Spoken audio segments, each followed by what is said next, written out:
ரொம்பவே ஈஸியான ஒரு காடை முட்டை மசாலா எப்படி பண்ணுறதுன்னு பார்க்கலாமா? ஊலா ஊலா கல்லூரி மண்ணிலா உன் தீண்டல் ஒவ்வொன்றும் என கொய்யும் தென்றலா முயல் இடை திரை நீங்கும் போதெல்லாம் சிறுமோகம் வந்ததா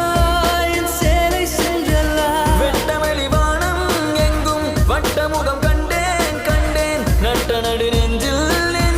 யுத்தமிடும் காதல் கொண்டேன் காலம் அது தீர்ந்தால் கூட காதலது வாழும் என்றேன் பாவை நீ பிரியும் போது பாதையில் கனவை கொன்றேன் ஆக்சிஜன் தந்தாயே முன்னொரு பொழுதினிலே முச்சு காற்றை மொத்தம் திருடி போனாய் அதனாலே